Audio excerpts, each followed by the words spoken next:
everybody, it's Christina from Adventures in Polished Land, and today I have my March reading wrap-up to share with you. March was a tough month for me, but I ended up reading 5 books. I did stray from my TBR just slightly, but I plan to catch up in April, and I've already caught up quite a bit. The first book that I finished in March is Yellowface by R.F. Kuang. This is a very popular novel. It is about a young woman who's an author, and her first book flopped, and she's struggling to find footing in the industry. One night she's hanging out with her friend who is a very famous author doing amazingly well, and the friend drops dead. She chokes on a pancake, which I thought was a little ridiculous. Nonetheless, our protagonist decides in the moment she's going to steal her friend's next manuscript, and she decides to publish it under her own name. And this is extremely controversial because her friend was of Chinese descent and she is a white woman, but also the book that she steals has to do with Chinese laborers during World War I. So it's a very specific topic that doesn't really make a lot of sense for her to be discovering and writing about, and that plays into the whole plot of the novel. I would really describe this as a thriller, but for me, the topics that the book brings up are so much more interesting than the overall storyline, and that's because I found the book a bit predictable.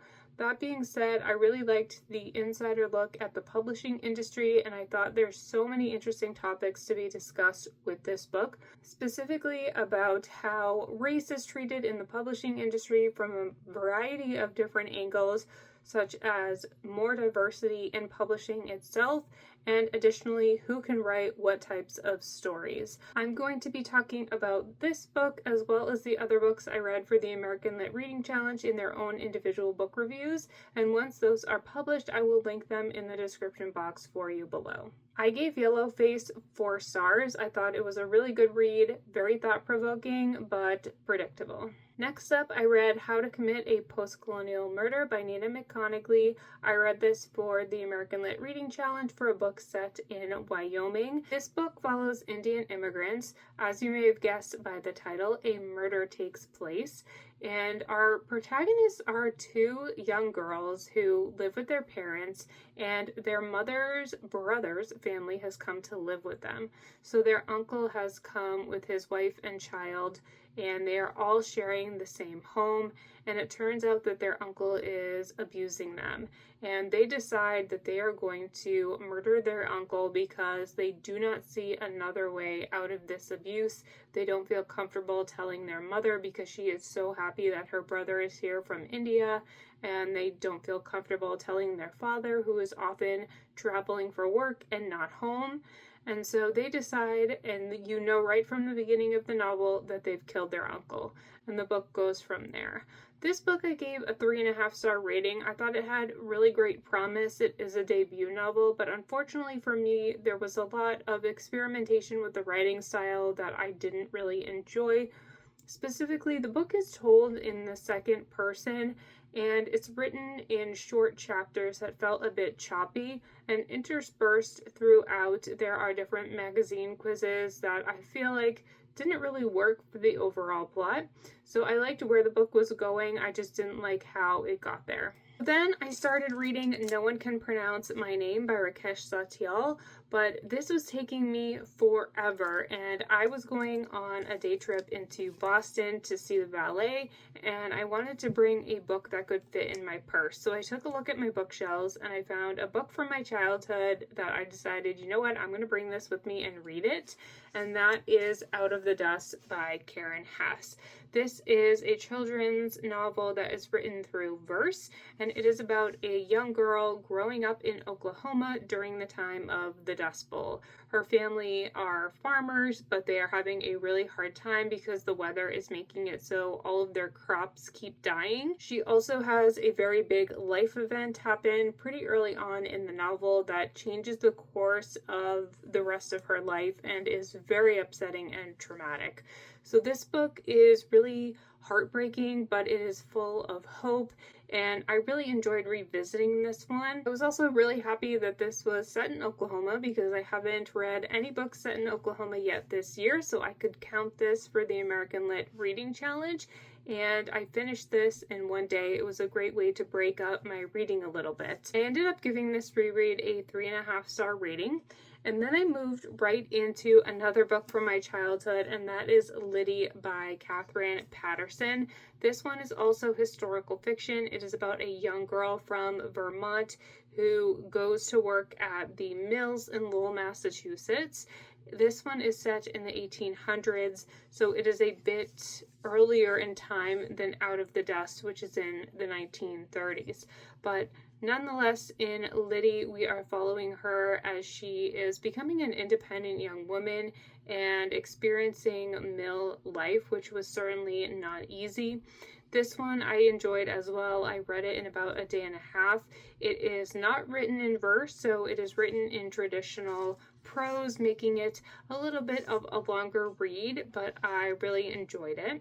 And this one has a quote that I still think about to this day, which is, "We can still hop," because her mother is a farmer's wife and she's not very well. She has a lot of mental issues, and she writes Lyddie a letter saying we can still hope, but she misspells hope to hop. And might sound funny, but I think about that quote all the time, and it's referenced as an inside joke all throughout this book between Lyddie and her brother.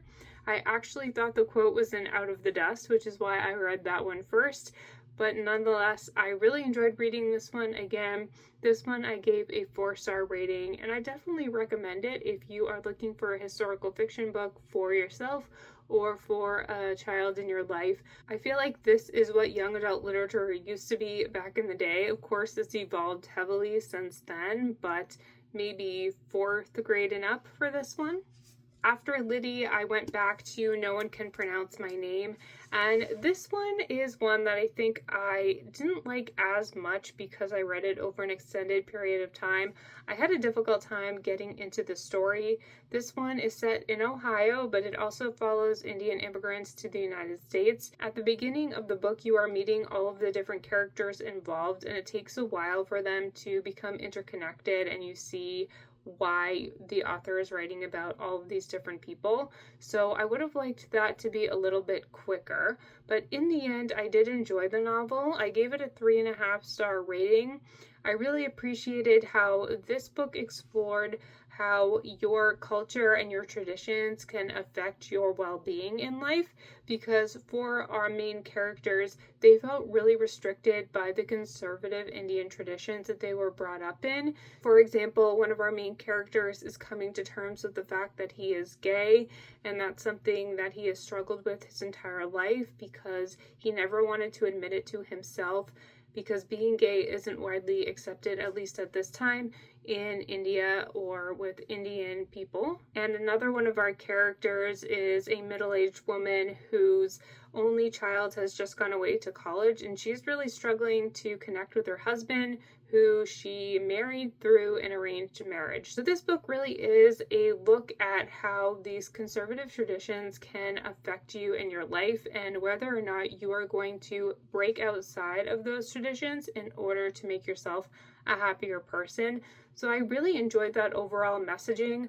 I think because I read this over a very long period of time, I didn't enjoy the book as much, but I would consider recommending it if this topic sounds interesting to you. If you can tell at the beginning that it's not clicking for you, perhaps DNF it. Those are the 5 books that I read throughout the month of March. I then moved into the rest of my TBR, which began with The Reckless Oath We Made by Bryn Greenwood, and I finished this in April, so I will talk about it in my April wrap-up. You will have to let me know if you've read any of these books and what you thought about them. I am looking forward to continuing and picking up speed, hopefully, with my reading as we continue on with the year. What was your favorite book that you read in the month of March? My favorites would have to be a tie, I think, between Yellowface for its thought-provoking nature and Lyddie for its nostalgia factor, and also it's a great historical fiction story. If you're interested in purchasing any of these books, I will leave affiliate links in the description box below, and I will see you in my next video.